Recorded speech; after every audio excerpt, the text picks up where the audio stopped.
quiet, Caitlin. Alright. Hello. Okay. Hi. I'm Dr. Ellen Liddle. And I'm Dr. Katie Nash. Okay, these are our guests from Australia. We're going to ask them to tell us a little bit about the benefits of desexing, especially early desexing. So, yeah, what would you say are the main benefits? Well, we recommend desexing from 6 months of age, but you can do it earlier. One of the best things about desexing before their first heat is that you reduce their chances of mammary cancer by 50%, so breast cancer, which is really cool. Is this for cats as well as dogs? For dogs. I'm not For sure about dogs. cats. I don't know the number for cats. I know it's protective, but I don't know what percentage it reduces, but it definitely reduces the chance. Okay, so in a shelter situation, what is the earliest or the youngest that you can spay or desex? Well, it depends, but people desex them very young, especially in places where there's a big stray population because they're trying to control the numbers. So. In cats, we get them in as early as sometimes 10 weeks or very young. 10 weeks. Is it a weight thing that you're looking for, or a size, or With cats, I think there is normally a weight cutoff, so people want them to be a certain size, but they don't need to be very big. Yeah. And younger is better, and especially if you're going to be adopting them out in an adoption. And is it safe?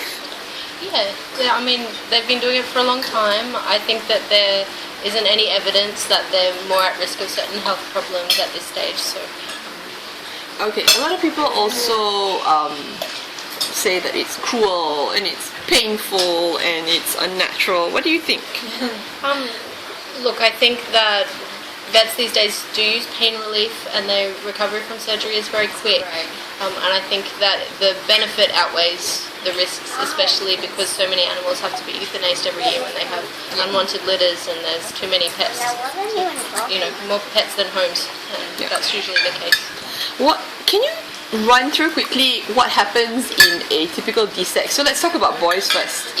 What do you do? Like a male cat? Yeah, a male cat. Okay, so for the male cats, we still treat them as a full surgical inpatient. So they come into the clinic, they go through their admits with the nurses, and then they come into the back of the clinic with the vets who then check them. And we pre-medicate them, so we sedate them and make them calm and relaxed. And then we anaesthetise them, and it's a very simple, quick procedure where we remove the testicles and leave the skirt. And then a tattoo in the ear, and they wake up within maybe 10 minutes. How long from the sedation to the end of the surgery?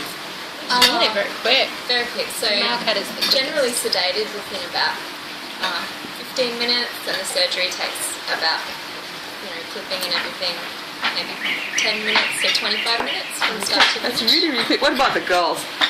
The girls are a lot more involved because they need open abdominal surgery. A cat may take 45 minutes, and a dog, depending on how big, might be a little bit longer. But it's the same protocol. They still get the sedation, and they get pain relief before and after usually. And we remove all their reproductive organs so that they can have more litters. Yeah. Okay, I think that's it. Is there anything you'd like to say? There are a lot of very happy, very healthy desex pets, and the surgery itself hasn't caused them any. And we see so many pyometras, so where their uterus becomes full of pus because they are not breeding animals, or unwanted litters, or female dogs that have been Abandoned when they're pregnant. horrible. Tell me about pyometra.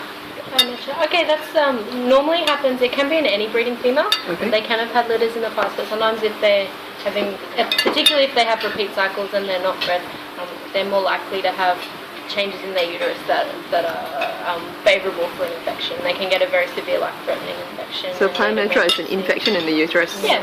And what happens? They fill with pus. They can be closed to where they don't drain very well, and then they get systemic sepsis, a systemic infection. It can be life-threatening. Really? Or they can be open, but they can progress to closed. So the treatment is surgical. The only way to prevent it. So it's expensive, life-threatening. Yeah, it's a lot more expensive to do a pyo surgery than a spay. Desexing is really, really cheap, and then pyometra surgery, which is exactly the same thing, but because it's filled with pus and huge, it's like 10 times the cost. Yeah, and it's more Very risky. bigger risk for your cat. Yeah. How many times can a female cat, go into heat in a year? Oh, lots. I mean, they're induced ovulators, so as soon as they're mated and they have a litter, they're ready to cycle very quickly. And it's a short gestation, a short. So an intact female cat could be having a heat every 6 weeks, They're just cycling and cycling. on and on and on and on. That must be very annoying. Yeah, Yeah. extremely. And it's frustrating tough for the on cat them. as well, Yeah, if they don't very get bred. sick and skinny because they're getting. Yeah. And what is the disadvantage? Like for instance, male cats that are not desexed, right? What is the risk for them Of the procedure or them not being the of them not being desexed? they're more likely to roam and fight. Maybe fights and roaming, so they get chased by dogs And hit by cars. They go further looking for females. Yeah, and a lot of male cats here they suffer from abscesses. Yeah. What are the dangers of abscesses? There's the primary infection, but they can spread a lot of diseases as well. So feline AIDS virus, and then they can get systemic infections and actually die from just having. Yeah, if they get a very severe infection and it's overwhelming, they can definitely die. So all in all, it's always a good thing to desex your cat and as early as possible. Yes, yeah. Okay, thank you very much. Thank you. Mama.